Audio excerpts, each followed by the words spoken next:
താഴ്വാരം ഹൃദയരാഗം നീട്ടിടും നീ സ്നേഹകൂടാരം.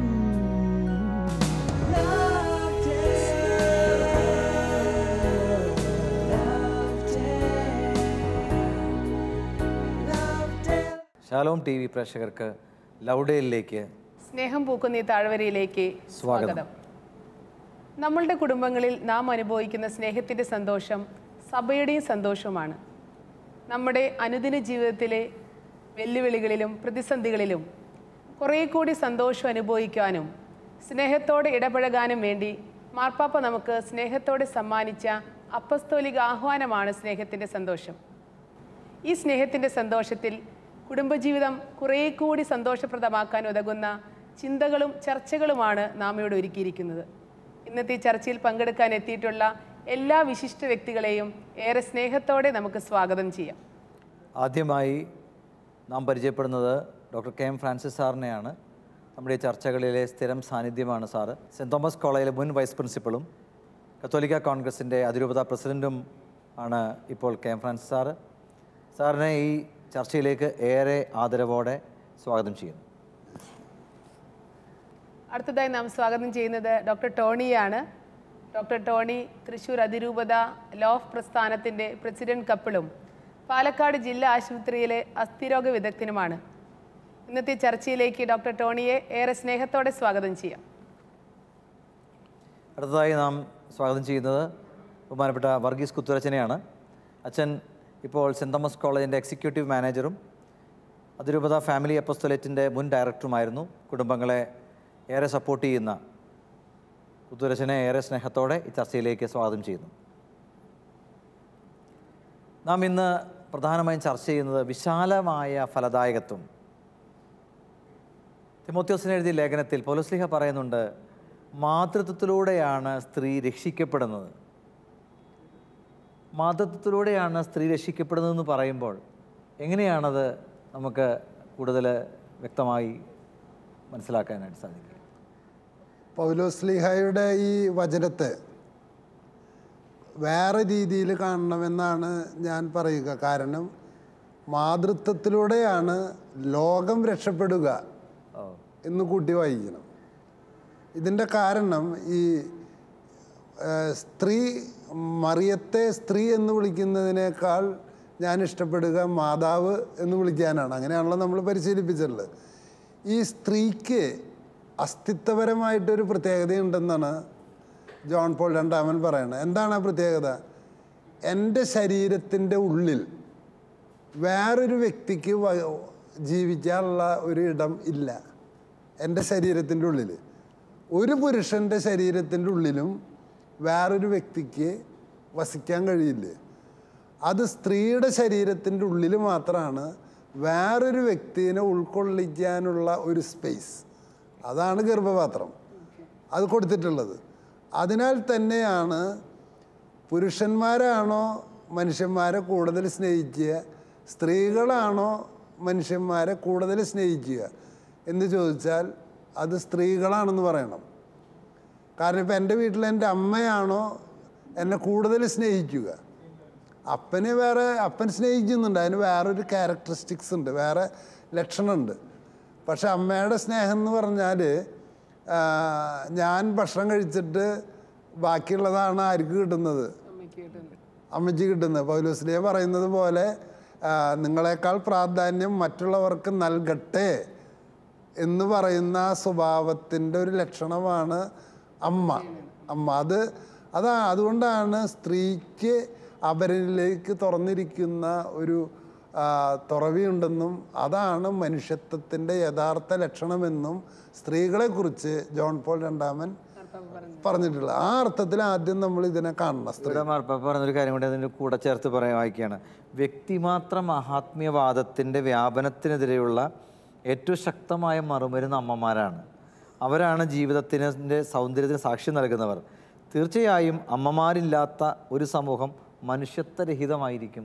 അതിൻ്റെ കാരണം സാറേ വളരെ പ്രകടമാണ്. എങ്ങനെയാണ് എനിക്ക് എന്നിൽ നിന്ന് പുറത്തു കിടക്കാൻ പറ്റുന്നത്? ഞാൻ എൻ്റെ അമ്മേനെയും അപ്പനെയും കണ്ട് അവരിൽ നിന്ന് പുറത്ത് കടന്ന് എന്നിലേക്ക് വരുന്നത് കണ്ടിട്ടാണ് ഞാൻ എന്നിൽ നിന്ന് എന്ത് ചെയ്യുന്നത്, നമ്മളെ സ്നേഹിച്ചാണ്. കാരണം ഒരു ഘട്ടത്തിൽ അമ്മയുടെ തൊരട് വരെ എനിക്ക് തന്നിട്ടുണ്ട് അമ്മ എന്ന യാഥാർത്ഥ്യം അതൊരു പങ്കുവെക്കലാണ് എന്ന് കൊച്ചുനാൾ മുതലേ നമ്മൾ കാണുകയാണ്. പ്രഗ്നൻസി കാലഘട്ടത്തില് അപ്പനല്ല ജീവൻ കൊടുക്കുന്നതും രക്തം കൊടുക്കുന്നതും. തീർച്ചയായിട്ടും അപ്പൻ അധ്വാനിക്കുന്നു, ക്ലേശിക്കുന്നു. പക്ഷെ ഡയറക്റ്റായിട്ട് വേറൊരു വ്യക്തിക്ക് ഈ ജീവന്റെ കൃപ ദൈവം പകർന്നു കൊടുക്കുന്നത് അമ്മയിലൂടെയാണ്. ഇതുപോലെ തന്നെ രക്തവും എല്ലാം തുടങ്ങി പ്രസവിച്ചു കഴിഞ്ഞാലോ ആ ബ്രസ്റ്റ് ഫീഡിങ്ങിൽ പോലും നമ്മൾ കാണുന്നത് എന്താ, ഈ അമ്മ ഇല്ലാതെയായിട്ട് തീരെയാണ്, വളരെ ഡയറക്റ്റ് ആയിട്ട് തന്നെ ഉണ്ടാകുന്നു. അവിടെ പാപ്പ പറയുന്നുണ്ട്, ചില ദമ്പതികൾ കുട്ടികൾ ഉണ്ടാവുക സാധ്യമല്ല. അത് യഥാർത്ഥ സഹനത്തിൻ്റെ കാരണമാകാൻ നമുക്കറിയാം. വിവാഹം സ്ഥാപിക്കപ്പെട്ടത് കുട്ടികൾ ജനിപ്പിക്കാൻ വേണ്ടി മാത്രമല്ല എന്ന് നമുക്കറിയാം. ദമ്പതികൾ തീവ്രമായും ആഗ്രഹിച്ചിട്ടും കുട്ടികളില്ലാതിരിക്കുന്ന സാഹചര്യത്തിലും വിവാഹ ജീവിതത്തിൻ്റെ മുഴുവൻ പ്രകൃതിയും കൂട്ടായ്മയുമായിരിക്കുക എന്നതിൻ്റെ അർത്ഥം. അത് സാറ് ഇത് വായിച്ചത് നന്നായി. കാരണം പലരും പൗലോസ്ലീഹനെ തെറ്റായിട്ട് വ്യാഖ്യാനിച്ചിട്ട് പറയണത് കുട്ടികളില്ലെങ്കിൽ പിന്നെ സ്ത്രീ എന്തല്ല, പൂർണ്ണയല്ല എന്നാണ്. അങ്ങനെ വരുമ്പോഴാണ് വന്ധ്യകളോട് എന്ന് വെച്ചാൽ ഒരു സ്ത്രീക്ക് പ്രസവിക്കാൻ കഴിയുന്നില്ല, അവരെ അപശകുനമായിട്ടാണ് പല സംസ്കാരങ്ങളും കാണുന്നത്, അപശകുനമായിട്ട്. അതേപോലെ തന്നെ പലരും സിസ്റ്റേഴ്സിനോട് ചോദിക്കുന്ന ചോദ്യം ഇതാണ്, നിങ്ങൾക്ക് മക്കളില്ലല്ലോ. അത് മനസ്സിലാകണമെങ്കിൽ സ്നേഹം എന്ന് പറയുന്നത് പ്രസവിക്കൽ മാത്രമല്ല, അതിനപ്പുറത്തൊരു ഡയമെൻഷൻ ഉണ്ട്. മാതൃത്വം എന്ന് പറഞ്ഞാൽ ആ മാതൃത്വത്തെക്കാൾ അപ്പുറത്ത് കുട്ടീനെ വളർത്തി വലുതാക്കി സമൂഹത്തിലേക്ക് സന്നിവേശിപ്പിക്കുക. അപ്പം അതുകൊണ്ടാണ് ജോൺ പോൾ രണ്ടാമൻ മാർപ്പാപ്പ ഒരിക്കൽ പറഞ്ഞത്, ഈ കുടുംബവും കന്യാസ്ത്രീകളും തമ്മിലൊരു ബന്ധമുണ്ടത്രേ. എന്നിട്ട് ആൾ പറയുന്നത്, വിവാഹിതർ തങ്ങൾ പ്രസവിക്കുന്നതിലൂടെ ശാരീരിക ഫലദായകത്വം നേടിയെടുക്കുന്നു, പക്ഷേ കന്യാസ്ത്രീകൾ ഈ കുട്ടികളെ നിത്യജീവനിലേക്കുള്ള പൗരന്മാരായി വളർത്തുന്നതിലൂടെ ആത്മീയ മാതൃത്വം നേടിയെടുക്കുന്നു. അങ്ങനെ ഇവർ പരസ്പര പൂരകങ്ങളാണ്, അങ്ങനെ ഇവർ മാതാക്കളായി മാറുകയാണ്, അല്ലാതെയും മാതാവാകാണ്. അപ്പം അതുകൊണ്ട് പഴയ കാലത്ത് ഞങ്ങൾ സിസ്റ്റർ എന്നല്ല ഒരു കന്യാസ്ത്രീനെ വിളിക്കുക, അമ്മ എന്നാ വിളിക്കുള്ളൂ. ശരിക്കും പ്രോസസ് ഉണ്ട്, ഞങ്ങൾ ശരിക്കും കാണുന്ന കാര്യമാണല്ലോ. ഒരു സിസ്റ്റർ എന്നുള്ള ഒരു കാലഘട്ടത്തിൽ വിളിക്കും, ഒരു പ്രായം കഴിയുമ്പോൾ പിന്നെ മദറാവും. അപ്പൊ സിസ്റ്റേഴ്സിനോടും പറയാറുണ്ട്, നിങ്ങളിനി സിസ്റ്റർ ആയിരിക്കേണ്ടവരല്ല, മദറാകേണ്ടവർ. മദർ എന്ന് പറഞ്ഞൊരു അധികാരത്തിന്റെ ചിഹ്നമല്ല, മറിച്ച് മാതൃത്വം, കുറേയും കൂടി സ്നേഹിക്കേണ്ട ഒരു ഹൃദയമുള്ളവരായിട്ട് തീരുക. ഈ കാര്യം ശാരീരികമായി, അപ്പൊ സിസ്റ്റേഴ്സിന് മാത്രമല്ല, ശാരീരികമായിട്ട് കുഞ്ഞുങ്ങൾ ഉണ്ടാകുന്നില്ലെങ്കിൽ അതിന് അവർക്ക് ദൈവികമായൊരു പദ്ധതി ഉണ്ട്. അവർക്ക് ആ പദ്ധതിയിലേക്ക് അവരെന്ത് ചെയ്യണം, ഉൾച്ചേർന്നുകൊണ്ട് അവർ മാതാവും പിതാവുമായിട്ട് അവര് മാറണം. പലരും അതറിയാണ്ട് ഒരുപാട് വിഷമിക്കുന്ന ഒരു സമൂഹത്തിലുണ്ട്. ഇപ്പൊ ഞങ്ങൾ ഒരുമിച്ച് വർക്ക് ചെയ്യുമ്പോഴൊക്കെ കുഞ്ഞുങ്ങളില്ലാത്തതിന്റെ പേരിൽ ഞങ്ങൾക്ക് ഇനി വേറൊരു മാർഗ്ഗമില്ല, ഞങ്ങൾക്ക് എന്താണ് ഇനി എങ്ങനെ മുന്നോട്ട് പോകണം എന്നറിയാത്ത ഒരുപാട് ദമ്പതികളുണ്ട്. അപ്പോൾ അവർക്കൊരു അതിജീവിക്കാനൊരു വഴി. കുഞ്ഞുങ്ങളില്ലാത്ത ദമ്പതികളുടെ കൂട്ടായ്മകളിൽ ഞാൻ പലപ്പോഴും പോയിട്ടുണ്ട്. ചില സമയങ്ങളിലൊക്കെ അവിടെയുള്ള ചില ഭാര്യ ഭർത്താക്കന്മാർ ഞങ്ങളോട് ചോദിച്ചൊരു ചോദ്യം ഇതാണ്, ഞങ്ങൾ എത്ര നാളായി പരിശ്രമിക്കുന്നു. ഓരോ മാസവും ഇതൊരു പ്രോസസ്സാണ് അവരെ സംബന്ധിച്ചിടത്തോളം. ഓരോ ആർത്തവത്തിലും അവർ ഈ ഒരു പ്രതീക്ഷ വളർത്തിയെടുക്കുന്നു, അവസാനം നിരാശയിലേക്ക് പോകുന്നു. അങ്ങനെ ഒരു പ്രോസസ്സിലൂടെ അവർ കടന്നു പോവുകയാണ്. അവിടെ കൃത്യമായിട്ട് ഡോണം വിത്തയിൽ ജീവൻ ദാനം എന്ന രേഖയിൽ ബെനഡിക്ട് 16 മാർപ്പാപ്പ വിശ്വാസ സംഘത്തിൻ്റെ അധ്യക്ഷനായിരുന്നപ്പോൾ ഇറക്കിയ രേഖയിൽ കൃത്യമായിട്ട് പറയുന്നുണ്ട്, ഫലദായകമല്ലാതിരിക്കുമ്പോൾ പോലും ദാമ്പത്യം ഒരു കൂട്ടായ്മയാണ്, അതിലെ ലൈംഗിക ബന്ധത്തിന് അർത്ഥം നഷ്ടപ്പെടുന്നില്ല. അതൊരു വശം. രണ്ടാമതൊരു വശമുണ്ട്, ഇവർക്ക് ശരിക്കും മാതാപിതാക്കളാകാനുള്ള ഒരു അവസരം ആണ് അഡോപ്ഷൻ. അതൊരു പരിഹാര മാർഗമായിട്ട് പറയുന്നുണ്ട്. ഈ അഡോപ്ഷനെ കുറിച്ച് പറയുമ്പോൾ നമുക്ക് നേരിട്ടുള്ള അഡോപ്ഷൻ ഉണ്ട്, അകലെ നിന്നുള്ള അഡോപ്ഷൻ ഉണ്ട്. ഒരു കുട്ടീനെ സ്പോൺസർ ചെയ്ത് പഠിപ്പിച്ച് അവനെ എത്തേണ്ട സ്ഥലത്തേക്ക് എത്തിക്കുക. സ്വന്തം വീട്ടിൽ വളർത്തിയില്ലെങ്കിൽ പോലും അതും മാതൃത്വം, നേരത്തെ പറഞ്ഞ പോലെ മാഷ് പറഞ്ഞ പോലെ മാതൃത്വത്തിൻ്റെ ഒരു രൂപമാണ്. അല്ലെങ്കിൽ നേരിട്ട് ആ കുഞ്ഞിനെ അഡോപ്റ്റ് ചെയ്തിട്ട് വളർത്താൻ സാധിക്കും. ഇവിടെ പാപ്പ പറയുന്നത് ദത്തെടുക്കൽ മാതാപിതാക്കളാകാൻ വളരെ ഉദാരതാപൂർണമായ ഒരു മാർഗമാണ്. അത് മാതൃത്വത്തിൻ്റെ ഏറ്റവും ഉദാരപൂർണമായൊരു കാര്യമാണ്. എൻ്റേതല്ലാത്തൊരു കുഞ്ഞിനെ ഞാൻ സ്വന്തമായി സ്വീകരിക്കുക. അതും സ്വീകരിക്കുന്നത് സ്വന്തമായിട്ടാണ്, സ്വന്തം പോലെ. കോടതി നേരത്തെ സാറ് പറഞ്ഞു അകലെ ഇരിക്കുന്ന ഡൊണേറ്റ് ചെയ്യാന്ന്. അപ്പോൾ അത് പണമാണ് ഡൊണേറ്റ് ചെയ്യുന്നത്, ഇത് സ്വന്തം ജീവനാണ് ഡൊണേറ്റ് ചെയ്യുന്നത്. ഭാഗമാണ്. സൗകര്യങ്ങളുണ്ട്. സ്വന്തം ജീവിതം തന്നെ ഡൊണേറ്റ് ചെയ്തുകൊണ്ട് ആ കുഞ്ഞിനെ ശരിക്കും അഡോപ്ഷൻ പ്രോസസ്സിൻ്റെ ഒരു കേന്ദ്രബിന്ദു എന്ന് പറയുന്നത് കുട്ടിയാണ്. ശരിക്കും പറഞ്ഞാൽ മാതാപിതാക്കൾക്കൊരു കുഞ്ഞിനെ കൊടുക്കുക അല്ല സമൂഹം ചെയ്യുന്നത്, കുഞ്ഞിന് ഒരു കുടുംബം കൊടുക്കുകയാണ്. അപ്പോൾ ആ രീതിയിൽ മാഷ് പറഞ്ഞത് ശരിയാണ്. അത് ഫോക്കസ് ചെയ്യേണ്ട ഒരു കാര്യമാണ് വാസ്തവത്തിൽ. ശരിക്കും അങ്ങനെയാണ്. ആ പ്രോസസ്സിലൂടെ കടന്നു പോകുമ്പോൾ അറിയാം. മാർപ്പാപ്പ വാക്ക് തന്നെ ഉപയോഗിക്കുന്നുണ്ട്, ആരുമില്ലാത്ത ഒരാൾക്ക് കുടുംബം എന്ന ദാനം നൽകലാണ്. അപ്പോൾ അവിടെ സെൻട്രൽ പോയിന്റ് കുഞ്ഞാണ്. കുഞ്ഞിന് ഒരു കുടുംബത്തിൽ ജീവിക്കാനുള്ള അവകാശമുണ്ട്, അത് നൽകലാണ്. അവിടെ ദമ്പതികൾക്ക് കുഞ്ഞുങ്ങളില്ലാത്തതിന്റെ പേരിൽ കുഞ്ഞിനെ കിട്ടില്ല. ആ കുഞ്ഞിനെ ഏറ്റവും യോജിച്ച ദമ്പതികൾക്കേ ആ കുഞ്ഞിനെ കിട്ടുള്ളൂ. അതാണ് പ്രോസസ്സിന്റെ. സാറ് പറഞ്ഞത് നന്നായി. കാരണം അഡോപ്ഷന്റെ നിർവചനം ഇപ്പോൾ എൻ്റെ പോലും ഈ നിമിഷം വരെയുള്ള ധാരണ കുട്ടികളില്ലാത്ത മാതാപിതാക്കൾക്ക് ഒരു കുട്ടീനെ കൊടുക്കണമെന്നാണ്. പക്ഷെ സാറിന് നന്ദി പറയാണ്. കാരണം ഇപ്പം എനിക്ക് കിട്ടിയൊരു ഉൾക്കാഴ്ച എന്ന് പറയുന്നത് അപ്പനമ്മയില്ലാത്തൊരു കുട്ടിക്ക് അപ്പനമ്മേനും കൊടുക്കുന്നതാണ് അഡോപ്ഷൻ. ആ രീതിയിലാണ് അത് ഒരു ദാനമായി തീരുന്നത്. അപ്പോൾ ഇങ്ങനെ അഡോപ്ഷനിലൂടെ കുഞ്ഞിനെ സ്വീകരിച്ച് ആ കുഞ്ഞ് ജനിച്ച സാഹചര്യമോ അല്ലെങ്കിൽ അങ്ങനെ ഒന്നും അന്വേഷിക്കാതെ ഒന്നും നോക്കാതെ ദൈവത്തിൻ്റെ കൈകളിൽ നിന്ന് നേരിട്ട് ആ കുഞ്ഞിനെ സ്വീകരിച്ചുകൊണ്ട് അങ്ങനെ സ്വീകരിക്കുമ്പോൾ പലപ്പോഴും കണ്ടിട്ടുള്ളൊരു കാര്യമുണ്ട്, ഈ ദമ്പതികൾക്ക് ചേർന്ന കുഞ്ഞിനെ കിട്ടുക. ആ കുഞ്ഞുമായിട്ട് ഈ ദമ്പതികൾ നടന്നു പോകുന്ന കണ്ടാൽ ആരും പറയില്ല ഈ കുഞ്ഞ് അവർക്ക് ജനിച്ചതല്ല എന്ന്. പറഞ്ഞ് മനസ്സിലാക്കിയാൽ മാത്രമേ അത് ചിലപ്പോൾ സംഭവിക്കുള്ളൂ. അതുപോലെ യോജിച്ച കുഞ്ഞുങ്ങളെ ദൈവം ഒരുക്കി കൊടുക്കുന്നത്, അല്ലെങ്കിൽ കുഞ്ഞ് അവരുടെ ഇടയിൽ വളരുമ്പോൾ അവരെ പോലെ ആയിത്തീരുന്നത്, ഇതൊക്കെ നമ്മൾ കാണുന്നുണ്ട്. അപ്പോൾ അങ്ങനെ ഒരു കുഞ്ഞിനെ ദത്തെടുത്ത് വളർത്തുന്നതിലൂടെ മാതൃത്വത്തിൻ്റെയും മഹനീയതയിലേക്ക് അവർക്ക് എത്താൻ സാധിക്കും. ഇപ്പോൾ ഞാനിരുന്ന ഇടവകളിലൊക്കെ ചിലപ്പോൾ ഞാൻ അവരോട് പറയാറുണ്ടേ, നിങ്ങൾക്ക് ഇപ്പോൾ എത്ര വർഷമായി, 10 വർഷമായി, 15 വർഷമായി, ഓക്കെ, ദൈവം തരികയാണെങ്കിൽ സ്വീകരിക്കാം. പ്രായഭം എങ്കിൽ കൂടി നിങ്ങൾക്കൊന്ന് അഡോപ്ഷനെ കുറിച്ചൊന്ന് ചിന്തിക്കുന്നത് നല്ലതല്ലേ. വളരെ ചുരുക്കം പേരാണ് അതിനെക്കുറിച്ച് ചിന്തിക്കാൻ പോലും തയ്യാറാകുന്നുള്ളൂ. മറിച്ച് നേരത്തെ ഡോക്ടർ പറഞ്ഞതുപോലെ ഒരു റിയാലിറ്റിയാണ്. എന്തുകൊണ്ടാണ് അങ്ങനെ ഒരു വിമുഖത ആളുകളുടെ ഇടയിൽ ഇപ്പോഴും ഉള്ളത്? ഞങ്ങളുടേതല്ലാത്തൊരു കുഞ്ഞിനെ ഞങ്ങൾ സ്വീകരിക്കുമ്പോൾ അതെന്തുമാത്രം ഞങ്ങളുമായിട്ട് എഴുകിച്ചേരുമെന്നുള്ള ഒരു സംശയം, ഭയം, നാട്ടുകാരെങ്ങനെ ഒരു പ്രശ്നം. അപ്പൊ അവിടെയാ ദൈവസ്നേഹം കൊണ്ട് നിറയ്ക്കണം എന്നുള്ളത്. അതായത് ഇതൊരു സ്വയം ദാനമാണ്. അതായത് ദാനം ചെയ്യാണ് ശരിക്കും. സെൽഫ്ലെസ് ഗിവിംഗ് നടത്താൻ സാധിക്കുന്നവർക്ക് മാത്രമേ പറ്റുള്ളൂ. എല്ലാവർക്കും അത് പറ്റണം നിർബന്ധമില്ല. ഡോക്ടർ പറഞ്ഞൊരു പോയിന്റ് വളരെ പ്രധാനപ്പെട്ടതാണ്. കാരണം ആ കുഞ്ഞ് ജീവിച്ച സാഹചര്യമോ ജനിച്ച സാഹചര്യം ഒന്നും നോക്കാതെ ദൈവത്തിന്റെ കരങ്ങളിൽ നിന്ന് ഞങ്ങൾ സ്വീകരിക്കുകയാണ്. ദൈവം ഞങ്ങൾക്ക് നൽകിയ അങ്ങനെ ചെയ്യുന്ന കുറെ പേര് വിമുഖരാണെങ്കിലും ചെയ്യുന്ന ഇഷ്ടം പോരുണ്ട്.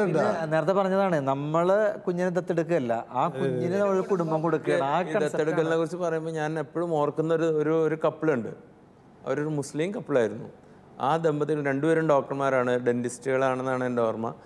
അവർ രണ്ടുപേർക്കും ഒരു കുഞ്ഞിനെ ആദ്യം അവർ ദത്തെടുത്തു. അവർക്ക് യോജിച്ച നല്ലൊരു കുഞ്ഞിനെ അവർക്ക് കിട്ടി.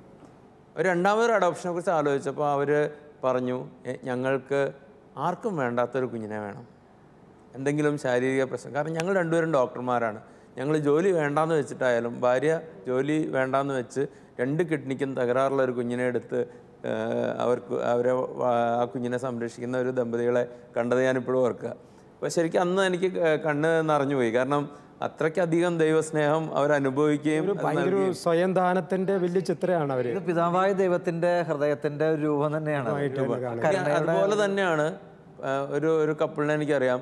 അവർ അഡോപ്ഷനെ കുറിച്ച് ഇങ്ങനെ കുറേ നാൾ കുഞ്ഞുങ്ങളില്ലാതിരുന്ന് അവർ അഡോപ്ഷനെ കുറിച്ച് ആലോചിച്ചു. അങ്ങനെ ഇരിക്കുമ്പോൾ എല്ലാ കാര്യങ്ങളും ശരിയായി. കുഞ്ഞിനെ കിട്ടാറായപ്പോൾ ഈ സ്ത്രീ മനസ്സിലാക്കുകയാണ്, ഞാൻ ഗർഭിണിയാണ്. സാധാരണഗതിയിൽ ആൾക്കാർ പറയും കിട്ടി, ആ കുഞ്ഞിനെ വേണ്ട. പക്ഷെ ഇവരെന്ത് പറഞ്ഞെന്നറിയോ, ഞങ്ങൾ ഈ കുഞ്ഞിനെ ദത്തെടുക്കാൻ തീരുമാനിച്ചപ്പോൾ, ഞങ്ങൾ ഈ കുഞ്ഞിനെ സ്നേഹിക്കാൻ തുടങ്ങിയപ്പോഴാണ് എൻ്റെ ഉള്ളിലെ മാതൃത്വം ഉണർന്നത്, ഈ കുഞ്ഞിനെ എനിക്ക് കിട്ടിയത്. അതുകൊണ്ട് അതെൻ്റെ മൂത്ത കുഞ്ഞ്, ഇതെൻ്റെ രണ്ടാമത്തെ കുഞ്ഞ് എന്ന് പറഞ്ഞ ആ കുഞ്ഞിനെ സ്വീകരിച്ച ആ ദമ്പതികളെ ഞാൻ ഓർക്കുക. അപ്പോൾ ഇതൊക്കെ മാതൃത്വത്തിൻ്റെ മഹനീയ മാതൃകളായിട്ട് നമുക്ക് പറയാൻ സാധിക്കുന്ന കാര്യങ്ങൾ. ഇതൊന്നും വെറുതെ ഒരു ബുദ്ധിയുടെ യുക്തിയുടെ തലത്തിൽ മാത്രം വിലയിരുത്തപ്പെടേണ്ടതല്ല. അത് ചെയ്യുമ്പോഴാണ് മനുഷ്യർക്ക് ചിലപ്പോൾ വിമുഖതയൊക്കെ വരുന്നത്. അവിടെ ഒരു വിശാലമായ ഫലദായകത്വത്തിൻ്റെ വളരെ മനോഹരമായ രൂപമാണ് ദത്തെടുക്കൽ എന്ന് നമ്മൾ കാണുകയായിരുന്നു. ഇതുമായിട്ട് ബന്ധപ്പെട്ട് ഇങ്ങനെ ഒരു കുഞ്ഞിനെ സ്വീകരിച്ച ഒരു കുടുംബത്തിൻ്റെ അനുഭവം നമുക്കിപ്പോൾ ശ്രദ്ധിക്കാം. അങ്ങനെ ഒരു ക്ലിപ്പിങ്ങിലേക്ക് നിങ്ങളുടെ ശ്രദ്ധയെ ഈ സമയം ക്ഷണിക്കുകയാണ്. നമുക്ക് ക്ലിപ്പിംഗ് കാണാം.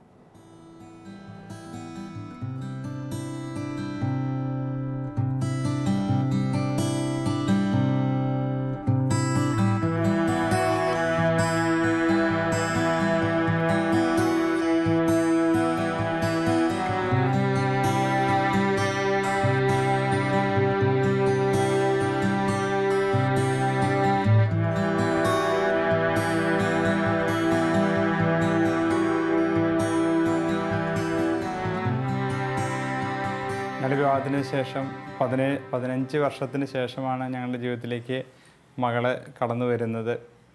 ഞങ്ങൾ ഒറ്റയ്ക്കായിരുന്നു, ഞാനും ജീവിത പങ്കാളി ഒറ്റയ്ക്കായിരുന്നു ഞങ്ങൾ ഈ വീട്ടിൽ താമസിച്ചുകൊണ്ടിരുന്നത്. അപ്പോൾ ഞങ്ങളുടെ ജീവിതം സന്തോഷപ്രദമായിരുന്നുവെങ്കിലും ഒരു ശൂന്യതയുടെ ഇത് ഞങ്ങളുടെ ജീവിതത്തിൽ എപ്പോഴും ഉണ്ടായിരുന്നു. അങ്ങനെ ഇരിക്കുമ്പോൾ ഞങ്ങളൊരു ബന്ധു വീട്ടിലേക്ക് ഞങ്ങൾ പോകാനിടയായി. അവിടെ ചെന്നപ്പോൾ അവർക്ക് കുട്ടികളുണ്ടായില്ല, അവർക്ക് പ്രായമായവരായിരുന്നു. അവിടെ ഒരു ഗസ്റ്റും വന്നിരുന്നു. അവർക്ക് ഒരു മകനുണ്ട്, ആ മകൻ വൈദികനാണ്. അപ്പോൾ ഇവർ തമ്മിലുള്ള ചർച്ചകളെ ഞങ്ങൾക്ക് ഒത്തിരി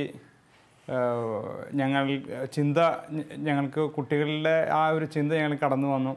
ഇത് കാരണം നമ്മുടെ ജീവിതം ഒരു അടുത്ത തലമുറയ്ക്ക് വേണ്ടി ബലിയായി കൊടുക്കണം എന്നുള്ള ഒരു ചിന്ത ഞങ്ങൾക്ക് അന്നത്തോടുകൂടി ഞങ്ങൾക്ക് കൂടുതൽ, അല്ലെങ്കിൽ ഞങ്ങളുടെ ഉള്ളിലുണ്ടെങ്കിലും ആ ഒരു സംസാരത്തോടുകൂടി ഞങ്ങളുടെ ഇത് കൂടി വന്നു.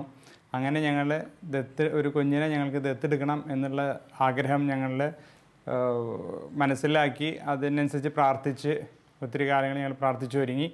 അങ്ങനെ കുളത്തുവയലിൽ ഞങ്ങൾ ധ്യാനത്തിന് പോയി കഴിഞ്ഞപ്പോൾ CJ വർക്കിയച്ഛൻ ഞങ്ങളുടെ അടുത്ത് കൗൺസിലിംഗ് നടത്തിയപ്പോൾ പറഞ്ഞു, കർത്താവ് മക്കളോട് ഒരു കുഞ്ഞിനെ ദത്തെടുക്കാൻ ആഗ്രഹിക്കണേ എന്ന് പറഞ്ഞു. അപ്പോൾ വീണ്ടും ഞങ്ങൾ പ്രാർത്ഥിച്ചു ഒരുങ്ങി. ദിവ്യകാരുണ്യ സന്നിധിയിൽ ഞങ്ങൾ ചിറ്റൂർ ധ്യാന കേന്ദ്രത്തിലെ ദിവ്യകാരുണ്യ സന്നിധിയിൽ ഞങ്ങൾ പ്രാർത്ഥിക്കാൻ തുടങ്ങി. അങ്ങനെ ഞങ്ങൾ ഓരോ സെൻറ്ററുകളിലും ഈ അഡോപ്ഷന് വേണ്ടിയിട്ടുള്ള അപ്ലിക്കേഷൻ കൊടുത്തു. CSN വാത്സല്യ ശിശുഭവൻ കളമശ്ശേരിയിൽ ഞങ്ങൾ അപ്ലിക്കേഷൻ കൊടുത്തു കഴിഞ്ഞപ്പോൾ അവർ പറഞ്ഞത് 1 കൊല്ലത്തോളം വെയിറ്റ് ചെയ്യണം, നിങ്ങളുടെ ഏജ് അനുസരിച്ച് 6 മാസത്തിന് മുകളിലുള്ള കുഞ്ഞിനെ കിട്ടുള്ളൂ എന്ന്. വീണ്ടും ഞങ്ങൾ ദിവ്യകാരുണ്യ സന്നിധിയിൽ പോയിരുന്നു. ഈശോയോട് പറഞ്ഞു, ഈശോയെ നീ ഞങ്ങൾ ദത്തെടുക്കണം ആഗ്രഹിക്കുന്നെങ്കിൽ 1 കൊല്ലമൊന്നും ഞങ്ങൾക്ക് വെയിറ്റ് ചെയ്യാൻ പറ്റില്ല, ഞങ്ങൾക്ക് 6 മാസത്തിനുള്ള കുഞ്ഞിനെ തരണം. മാത്രമല്ല 6 മാസത്തിന് മുകളിലുള്ള കുഞ്ഞിനെ പറ്റില്ല, ഞങ്ങൾക്ക് കൊച്ചിനെ തന്നെ തരണമെന്ന്. വീണ്ടും ഞങ്ങൾ പ്രാർത്ഥിച്ചൊരുങ്ങി. ദിവ്യകാരുണ്യ സന്നിധിയിൽ അതിനെ പ്രാർത്ഥനയിൽ തുടർന്നു. അങ്ങനെ 5 മാസം ആകുമ്പോഴേക്കും ഞങ്ങൾക്ക് കുഞ്ഞിനെ തന്നു. 5 മാസം പ്രായമുള്ള കുഞ്ഞിനെ തന്നത്. അങ്ങനെ CSN സിസ്റ്റേഴ്സ് വാത്സല്യ ഭവനിലത്തെ റാണി സിസ്റ്റർ ഞങ്ങളെ വിളിച്ചു കഴിഞ്ഞപ്പോൾ ഞങ്ങൾ 2 പേരും ഒന്നുകൂടി ദിവ്യകാരുണ്യ സന്നിധിയിൽ പോയി പ്രാർത്ഥിച്ചതിന് ശേഷമാണ് കുഞ്ഞിനെ കാണാൻ പോയത്. കുഞ്ഞിനെ കണ്ടു കഴിഞ്ഞപ്പോൾ ഞങ്ങൾ ഈശോയോട് പറഞ്ഞത് ഇത്രയേ ഉള്ളൂ, ഈശോയെ ഞങ്ങൾക്കുള്ള കുഞ്ഞാണെങ്കിൽ നീ ഞങ്ങൾക്കത് വ്യക്തമാക്കി തരണം. അങ്ങനെ ഞങ്ങൾ ചെന്ന് കുഞ്ഞിനെ കണ്ടു കഴിഞ്ഞപ്പോൾ കുഞ്ഞ് ഞങ്ങളെക്കുറിച്ച് നന്നായി ചിരിക്കുന്ന ഒരു മുഖമായിരുന്നു, ചിരിക്കുക തന്നെയായിരുന്നു. ഇതിൽ നിന്ന് ഞങ്ങൾക്ക് മനസ്സിലായി ഈശോ ഇവളെയാണ് ഞങ്ങൾക്ക് എടുക്കാനായിട്ട് ആഗ്രഹിക്കുന്നതെന്ന്. ഞങ്ങൾ പിന്നത്തെ ദിവസം തന്നെ ഈ സിസ്റ്ററിനോട് പറഞ്ഞു, സിസ്റ്ററെ ഞങ്ങൾ തയ്യാറാണ്, ഞങ്ങൾക്ക് ആ കുഞ്ഞിനെ വേണം. അങ്ങനെ ഞങ്ങൾ വീട്ടുകാരോടൊക്കെ പറഞ്ഞു. വീട്ടുകാരൊക്കെ പറഞ്ഞു ഫുൾ സപ്പോർട്ട് തന്നു, നിങ്ങളെടുത്തോ, നിങ്ങളുടെ ജീവിതം സക്സസ് ആവണം എന്ന് വെച്ചാൽ അത് തന്നെ വേണം. അങ്ങനെ ഞങ്ങൾ പിന്നത്തെ പ്രൊസീഡ്സൊക്കെ നടത്തി കുഞ്ഞ് ഞങ്ങൾക്ക് തന്നു. അങ്ങനെ ഞങ്ങൾ ഒക്ടോബർ 18-ാം തീയതി അവൾക്ക് മാമോദിസ് നൽകി. ആഗ്നസ് എന്ന പേരാണ് അവൾക്ക് നൽകിയിരിക്കുന്നത്. അവൾ വീട്ടിൽ വിളിക്കുന്നത് മന്ന മരിയ സെബാസ്റ്റ്യൻ എന്ന പേരിലാണ്. ഇപ്പോൾ അവൾക്ക് 9 വയസ്സായി. ഇക്കൊല്ലം അവൾ കുർബാന സ്വീകരണം നടത്താൻ ഞങ്ങൾ ആഗ്രഹിക്കുകയാണ്. അവൾ വന്നത് പിന്നെ ഞങ്ങളുടെ ജീവിതം ഒത്തിരി മാറ്റങ്ങൾ വന്നു. ഞങ്ങൾ ശാരീരികമായിട്ടും ഒരു കുഞ്ഞിനെ ഗർഭം ധരിക്കാനായിട്ട് തയ്യാറല്ലെങ്കിലും മാനസികമായി ഞങ്ങൾ ഒത്തിരി ഒരുങ്ങിയത് കൊണ്ട് ഞങ്ങൾക്ക് അവളെ സ്വീകരിക്കാൻ യാതൊരു ബുദ്ധിമുട്ടുണ്ടായിരുന്നില്ല. ഞങ്ങൾ ഇത്രയും കാലം ഒത്തിരി സന്തോഷത്തോടെ സുഖമായിട്ട് ജീവിക്കുന്നു. അങ്ങനെ ഒരു 8 മാസം ആകുമ്പോഴേക്കും അവൾ വന്ന്, അവൾക്കൊരു 8 മാസം പ്രായമാകുമ്പോഴേക്കും അവൾ സംസാരിക്കാൻ തുടങ്ങി. ആദ്യം അവൾ വിളിച്ചത് അപ്പ എന്ന പേരില. അപ്പ എന്ന് വിളിച്ചു കഴിഞ്ഞപ്പോൾ ചേട്ടൻ്റെ കണ്ണ് ഒത്തിരി നിറഞ്ഞു സന്തോഷം കൊണ്ട്. കാരണം വെച്ചാൽ ഇന്നേ വരെ നമ്മുടെ ജീവിതത്തിൽ അപ്പ അമ്മ എന്ന് വിളിക്കാൻ ഒരു ആളില്ലാത്ത അവസ്ഥയിൽ ഈ നിമിഷം നമ്മളെ അപ്പ എന്ന് വിളിക്കാൻ ഒരു കുഞ്ഞു വന്നല്ലോ സന്തോഷത്തിൽ ഒത്തിരി കണ്ണ് നിറഞ്ഞു. അത് കഴിഞ്ഞ് വീണ്ടും അവൾ 1 വയസ്സാകുമ്പോഴേക്കും നടക്കാൻ തുടങ്ങി. പിന്നെ വർത്താനം കൂടുതലായി. ഞങ്ങളുടെ വീട്ടിലും ചേട്ടൻ്റെ വീട്ടിലും എല്ലായിടത്തും അവളൊരു താരം തന്നെയായിരുന്നു. പിന്നെ ഞങ്ങൾ വീട്ടിൽ അവളെ ഒതുക്കി നിർത്തിയ പലരും പറഞ്ഞായിരുന്നു ഞങ്ങളോട് പുറമേ നിന്നും നിങ്ങൾ മാറി നിന്ന് കുഞ്ഞിനെ എടുക്കേണ്ട കാര്യം. പക്ഷേ ഞങ്ങൾ പറഞ്ഞത് ഞങ്ങളിവിടെ ഇപ്പോൾ ചേട്ടനാണെങ്കിൽ വിൻസെൻ്റ് പോളിലുണ്ട്, പള്ളി ആക്ടിവിറ്റീസിൽ ഒത്തിരി സജീവമാണ്. ഞാനത് കാറ്റിസം പഠിപ്പിക്കുന്നതാണ്. അതുകൊണ്ട് ഞങ്ങൾക്ക് ഒരു കാരണവശാലും മാറി നിൽക്കാൻ പറ്റില്ല. മാത്രമല്ല ഞങ്ങൾ പ്രതീക്ഷിച്ചിരുന്നു ഞങ്ങളെടുക്കുന്ന കുഞ്ഞ് ഇങ്ങനത്തെ കുഞ്ഞാണെന്നും എല്ലാവരാലും അറിയപ്പെടുന്ന കുഞ്ഞായി മാറണം എന്നുള്ള ആഗ്രഹം ഞങ്ങൾക്കുണ്ടായിരുന്നു. അതുകൊണ്ട് തന്നെ ഞങ്ങൾ പള്ളിയിൽ പോകുമ്പോഴായാലും എവിടെ പോകുമ്പോഴായാലും ഇവളും കൊണ്ടാണ് ഞങ്ങൾ പോവുള്ളൂ പറഞ്ഞു. അതുകൊണ്ട് തന്നെ പള്ളിയിലാണെങ്കിൽ എല്ലാ ദിവസവും കുർബാനയ്ക്ക് പോവും. പള്ളിയിലാണെങ്കിലും ഇവള് എല്ലാവരും അറിയും. ഏറ്റവും പ്രായം കൂടിയ അപ്പാപ്പനെ തൊട്ട് ഏറ്റവും കൊച്ചിനെ വരെ ഇവൾക്കറിയാം. ഞങ്ങളുടെ പള്ളി ഇവിടെ സെൻറ്റ് മേരീസ് ഇടവക പള്ളിയാണെങ്കിലും ഇവിടെ വടുതല തിരുഹൃദയ ദേവാലയത്തിലാണ് ഞങ്ങൾ പോകുന്നത്.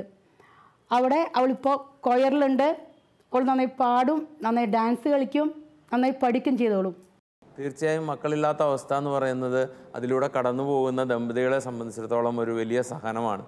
പലരും ഈ സഹനത്തിൻ്റെ അർത്ഥം എന്താണെന്ന് ചോദിക്കാറുണ്ട്. ഡോണം വിത്തയിൽ അല്ലെങ്കിൽ ജീവൻ ദാനത്തിൽ ബെനഡിക്ട് മാർപ്പാപ്പ ഓർമ്മിപ്പിക്കുന്നുണ്ട്, ഈ സഹനം ആ ദമ്പതികളെ സംബന്ധിച്ചിടത്തോളം ക്രിസ്തുവിൻ്റെ കുരിശിൽ പങ്കാളികളാകാനുള്ള അവൻ്റെ സ്നേഹത്തോടെയുള്ള വിളിയാണ്. ഈ ബോധ്യമുള്ളപ്പോഴാണ് അതിൽ നിന്നും ക്രിസ്തുവിൻ്റെ സ്നേഹം തങ്ങൾ സ്വീകരിക്കുന്ന ഈ സ്നേഹം മറ്റുള്ളവരിലേക്ക് പകർന്നു കൊടുക്കാനായിട്ട് ഈ ദമ്പതികൾക്ക് സാധിക്കുക. ഇങ്ങനെ കുഞ്ഞുങ്ങളെ നമ്മൾ സ്വീകരിക്കുന്നു, അല്ലെങ്കിൽ വേറൊരു ഓപ്ഷൻ നമ്മൾ പറഞ്ഞു ദത്തെടുക്കുന്നു. ഈ 2 മാർഗങ്ങൾ മാത്രമാണോ ഇങ്ങനെ ഒരു നമുക്ക് സ്നേഹിക്കാനുള്ള മാർഗങ്ങളായിട്ട്, അല്ലെങ്കിൽ വിശാലമായ ഫലദായിത്വത്തിലേക്കുള്ള മാർഗങ്ങളായിട്ട് കാണേണ്ടത്? അതായത് ഇവിടെ നമുക്ക് ഒരു തെറ്റിദ്ധാരണയുണ്ട്. അതായത് സ്നേഹിക്കുക എന്ന് പറഞ്ഞാൽ കാമുകി കാമുകന്മാർ, ഭാര്യ ഭർത്താക്കന്മാർ, കുടുംബം, കുട്ടി, ആ തലത്തിൽ പലരും സ്നേഹത്തെ ഒതുക്കും. പക്ഷേ ഈ സ്നേഹം എന്ന വാക്കിന് പരിശുദ്ധ പിതാവ് ഇതിനേക്കാൾ വിശാലമായി ഇങ്ങനെ വളർന്നു വരണത് കാണിച്ചു തരാണ്. ഇപ്പോൾ ഒരു ഉദാഹരണം പറഞ്ഞാൽ യഥാർത്ഥത്തിൽ ഈ കുട്ടികളെ ഈ പലരും കുടുംബത്തെ ഒളിച്ചിരിക്കാനുള്ള അഭയകേന്ദ്രമായിട്ടാണ് കാണുന്നത്. മാർപ്പാപ്പ അത് പറയുന്നുണ്ട്. പലരും കുട്ടികളെ പുറത്തേക്ക് വിടില്ല, അവർ തന്നെ പുറത്തിറങ്ങി പ്രവർത്തിക്കില്ല. ഇപ്പോൾ നമ്മുടെ കുടുംബത്തിൻ്റെ കാര്യം ഇപ്പോൾ ഞാനും എൻ്റെ ഫാമിലി, അതായത് ഞാൻ, എൻ്റെ ഭാര്യ, എൻ്റെ കുട്ടി, എൻ്റെ പട്ടി, എൻ്റെ പൂച്ചട്ടി, ഒരു കവി പറഞ്ഞിട്ടുള്ളതാണ്. അത് മാർപ്പാപ്പ അതിനെ വിമർശിക്കുകയാണ് ചെയ്യണത്. അപ്പോൾ കുഞ്ഞുങ്ങളില്ലാത്ത ദമ്പതികളായാലും കുഞ്ഞുങ്ങളുള്ള ദമ്പതികളായാലും സ്നേഹത്തിൻ്റെ അടുത്ത തലം എന്ന് പറയുന്നത് സമൂഹത്തിലേക്കുള്ള ഇറങ്ങിച്ചെല്ലലാണ്. ഇപ്പം നമ്മൾ പറയുന്നു ഇവിടെ മയക്കുമരുന്നിൻ്റെ ഉപയോഗമുണ്ട്, അക്രമമുണ്ട്. യഥാർത്ഥത്തിൽ ഈ സമൂഹത്തിലുള്ള ഈ പ്രശ്നങ്ങൾക്കുള്ള മരുന്ന് എവിടെ നിന്നാണ് കുത്തിവെക്കുക? നല്ല കുടുംബത്തെ സമൂഹത്തിലേക്ക് കുത്തിവെക്കണം എന്നാണ് മാർപ്പാപ്പ പറയണത്. നമ്മൾ തിരുക്കുടുംബത്തെ മാതൃകാ കുടുംബം എന്ന് അവതരിപ്പിക്കാറുണ്ട്. അതെന്തുകൊണ്ടാണ് അങ്ങനെ അവതരിപ്പിക്കുന്നതിന് പല തലങ്ങളുണ്ട്. കാരണം അതിലൊരു തലം എന്ന് പറയുന്നത് ഇവരെ സ്വന്തം മകൻ ദൈവപുത്രനാണെന്ന് അറിഞ്ഞിട്ട് കൂടി അവരാ സമൂഹത്തിൽ നിന്ന് വേറിട്ടിട്ട് ഒറ്റയ്ക്കുള്ളൊരു വീടായിട്ട് ജീവിക്കുകയല്ല ചെയ്യുന്നത്. സമൂഹത്തോടൊപ്പം അവിടുത്തെ പാവപ്പെട്ടവരോടൊപ്പം മാർപ്പാപ്പ ഇതിൽ പറയുന്ന ഒരു ഇത് 12 വയസ്സുള്ളപ്പോൾ മകനെ സാർത്ഥവാഹക സംഘത്തിൻ്റെ കൂടെ അവൻ ഉണ്ടാകും എന്ന് 2 ദിവസം അനുമാനിക്കുന്നതിൽ ഈ ഔസേപ്പിതാവിനും മാതാവിനും യാതൊരു വിഷമം ഉണ്ടായിരുന്നില്ലേ? സാറ് പറഞ്ഞുകൊണ്ടിരിക്കുമ്പോൾ ഓർക്കായിരുന്നേ, ക്രിസ്തുവിൻ്റെ അന്ത്യവിധിയുടെ ആ വാചകം പറയുന്നില്ല, മത്തായിയുടെ സുവിശേഷം 25-ാം അധ്യായം. അവിടെ മുഴുവൻ പുറത്തേക്ക് പോകുക, സമൂഹത്തിലേക്ക് പോകുക, അവഗണിക്കപ്പെട്ടവരിലേക്ക് പോകുക. മനുഷ്യരങ്ങനെ പോയി സ്നേഹിച്ചു കഴിയുമ്പോൾ തന്നെയാണ് അവൻ്റെ നിത്യജീവിതത്തെ അവൻ ഉറപ്പാക്കുന്നത്. സോഷ്യൽ കമ്മിറ്റ്മെന്റിന്റെ ഒരു സോഷ്യൽ അന്ത്യവിധിയുടെ വിധി ബേസ് ചെയ്തിരിക്കുന്ന സ്നേഹത്തിലാണ്. വിശ്വാസം എത്രമാത്രം ആഴപ്പെട്ടു എന്നുള്ളതല്ല അന്ത്യവിധിയുടെ മാനദണ്ഡം, എത്രമാത്രം സ്നേഹിച്ചു. അച്ഛാ, വിശ്വാസം ആഴപ്പെട്ടിട്ടുണ്ടോ ഇല്ലെന്ന് അറിയാനുള്ള തെളിവ് അതല്ലേ, ഭാഗമാണ്. അത് പ്രവൃത്തിയിലേക്ക് അത് പുറത്തേക്ക് വരണം. ഇന്ന് കുട്ടികളൊക്കെ കുറെ വളർത്തുന്നത് അങ്ങനെയാ, വേറെ കാര്യങ്ങളൊന്നും അന്വേഷിക്കണ്ട, പുറത്തോട്ട് പോകണ്ട അല്ലേ. ഞാൻ എൻ്റെ പള്ളിയിൽ എൻ്റെ ഒപ്പം ഉണ്ടായിരുന്നവരുടെ ഒരു കണക്കെടുത്ത് നോക്കി. അവരൊക്കെ ഇപ്പോൾ എവിടെയാണെന്ന് സംഘടനകളിൽ. ഓരോരുത്തർ വലിയ ബാങ്കിൻ്റെ ജനറൽ മാനേജർ. എൻ്റെ ഒപ്പം KCYM സംഘടനയിലുണ്ടായിരുന്നതാണ് ഫ്രാൻസിസ് കോടങ്കണ്ടത്ത്. അദ്ദേഹം സംഘടനാ പ്രവർത്തകനായിരുന്നു. ആദ്യം അദ്ദേഹത്തിൻ്റെ ചിത്രം പ്രദർശിപ്പിച്ചത് KCYMൻ്റെ പരിപാടിയിലാണ്. ഇപ്പം അദ്ദേഹത്തിൻ്റെ ചിത്രം പ്രദർശിപ്പിക്കുന്നത് UN ബിനാലയിലാണ്. അദ്ദേഹം ഇന്ന് കസ്റ്റംസിൻ്റെ കളക്ടറാണ്. വേറൊരു ചേട്ടൻ അവിടെ സംഘടനയിലുണ്ടായിരുന്ന ആള് ഒരു സംസ്ഥാനത്തിൻ്റെ ചീഫ് എഞ്ചിനീയറായിട്ട് പ്രഗത്ഭമായി സേവനം അനുഷ്ഠിച്ച ആളാണ്. അപ്പോൾ അവരൊക്കെ പറയുന്നത് ഇങ്ങനെയാണ്: ഞങ്ങൾ ഈ സംഘടനയിലൊക്കെ പ്രവർത്തിച്ച് വീട്ടിൽ നിന്ന് പുറത്തിറങ്ങി സമൂഹമായിട്ട് ഇടപെട്ട കാരണമാണ് ഞങ്ങൾക്ക് ഇത്ര നല്ല പെർഫോമൻസ് എന്നാണ് അവർ പറയണേ. അത് തിരിച്ചറിയാൻ ഒന്ന് ഓർമ്മിപ്പിക്കുന്നു എന്ന് മാത്രം മാർപ്പാപ്പ. സമൂഹത്തിലേക്ക് ഇതിപ്പോൾ നമ്മളൊരു സിമ്പിൾ ലാംഗ്വേജിൽ പറഞ്ഞാലേ, ഇപ്പം ഉണ്ടാകാത്ത ദമ്പതികളെ സംബന്ധിച്ചിടത്തോളം അവർക്ക് എങ്ങനെ ഈ സമൂഹത്തിലെ പ്രവർത്തനങ്ങളെ ഫലദായകമാക്കി തീർക്കാൻ കഴിയും? ഏതാനും ഉദാഹരണങ്ങൾ മാഷിനൊന്ന് സൂചിപ്പിക്കാൻ പറ്റുമോ? അതായത് അവർക്ക് ഞാൻ പറയുകയാണെങ്കിൽ എത്രയോ മേഖലകളുണ്ട്. ഇപ്പോൾ ഒരു ഇടവകയിൽ തന്നെ മറ്റുള്ളവരുടെ മക്കളാണ് ഈ കാറ്റഗിസത്തിന് വരുന്നത്. അവരുടെ ടാലൻസ് വ്യത്യസ്തമായിരിക്കും. അപ്പോൾ കാറ്റഗിസം പഠിപ്പിക്കാൻ പോവാം, അല്ലെങ്കിൽ ഡി അഡിക്ഷൻ സെൻറ്ററിൽ അവർക്ക് സഹായിക്കാൻ പോവാം, അല്ലെങ്കിൽ തന്നെ ഓരോ അനാഥശാലകളിൽ. ഞാൻ ഓർക്കുന്നുണ്ട്, ഇടവകയിൽ പള്ളി നിർമ്മാണമൊക്കെ ആയിട്ട് ബന്ധപ്പെട്ടിട്ട് അതിന് പ്രധാനപ്പെട്ട ഒരാൾ അദ്ദേഹത്തിൻ്റെ കൊച്ചുങ്ങളില്ല. പക്ഷെ അദ്ദേഹം ആവശ്യത്തിന് എക്സ്പീരിയൻസ്ഡ് ആയിട്ടുള്ള ആൾ. അദ്ദേഹം ആ സേവനം ചെയ്തത് ചിന്തിക്കുമ്പോൾ അദ്ദേഹം ദേവാലയത്തിനും ഇടവകയ്ക്കും സമൂഹത്തിനൊക്കെ ചെയ്ത അതൊരു സേവനമുണ്ട്, സൃഷ്ടിപരമായിട്ടുള്ള രണ്ടുപേരും. അപ്പോൾ ഭാര്യ എപ്പോഴും വളരെ സപ്പോർട്ടീവായിരുന്നു. ഒരിക്കലും ഒരു പരാതിയോ ഒരു കുറ്റപ്പെടുത്തലൊന്നുമില്ല. സമയത്ത് എത്തിയില്ല എന്നുള്ളതിൻ്റെ ഒന്നും പ്രശ്നമില്ല. കാരണം അത് പള്ളിക്ക് വേണ്ടി അദ്ദേഹം സമയം ചെലവഴിക്കുന്നു. ആ ഒരു കൺവിക്ഷൻ. നമ്മൾ വിശാലമായ ഫലദായകത്വത്തെക്കുറിച്ചാണ് നമ്മൾ ചർച്ച ചെയ്തത്. പാപ്പ ഈ അധ്യായത്തിൽ ഇതിനെക്കുറിച്ച് ചർച്ച ചെയ്യുന്ന ഭാഗത്ത് പറയുന്ന ഒരു ഭാഗം വായിച്ചുകൊണ്ട് നമ്മൾ ഇതിൻ്റെ അവസാന ചിന്തകളെ ക്രോഡീകരിക്കുകയാണ്.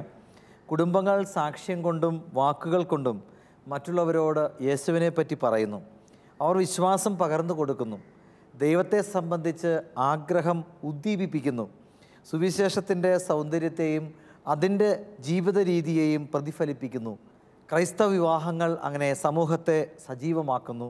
സാഹോദര്യത്തിൻ്റെ സാക്ഷ്യം വഴി, സാമൂഹിക താല്പര്യം വഴി, ദരിദ്രർക്ക് വേണ്ടി തുറന്നു പറയുന്നത് വഴി, പ്രകാശപൂർണമായ വിശ്വാസവും പ്രവർത്തനനിരതമായ പ്രത്യാശയും വഴി അവർ അപ്രകാരം ചെയ്യുന്നു. അവരുടെ ഫലപൂർണത വികസിക്കുകയും അസംഖ്യം മാർഗങ്ങളിലൂടെ ദൈവസ്നേഹത്തെ സമൂഹത്തിൽ സന്നിഹിതമാക്കുകയും ചെയ്യുന്നു. അങ്ങനെ ക്രൈസ്തവ വിവാഹങ്ങൾ നമ്മുടെ സമൂഹത്തെ കൂടുതൽ സജീവമാക്കട്ടെ. നമ്മുടെയൊക്കെ കുടുംബങ്ങളിലെ സന്തോഷം, നമ്മുടെ കുടുംബങ്ങളിലെ സ്നേഹം അനേകം കുടുംബങ്ങളെ സമ്പന്നമാക്കട്ടെ എന്ന് ആശംസിച്ചുകൊണ്ട് നമുക്ക് പരസ്പരം പ്രാർത്ഥനയിൽ ദൈവൈക്യത്തിൽ എന്നും മുന്നേറാം. കന്യകമേരിയമേ കാവൽ മാലാഖമാരേ, നിത്യവും കാത്തിടണേ, കൂടെ നടത്തിടണേ, സാത്താനെ ദൂരെ അകറ്റിടണേ, സാത്താനെ ദൂരെ അകറ്റിടണേ. Ave Maria, Ave Maria, കന്യകമേരിയമ്മേ. Ave Maria, Ave Maria, കന്യകമേരിയമ്മേ. ആവേ ആവേ ആവേ മരിയ, ആവേ ആവേ ആവേ മരിയ, ആവേ ആവേ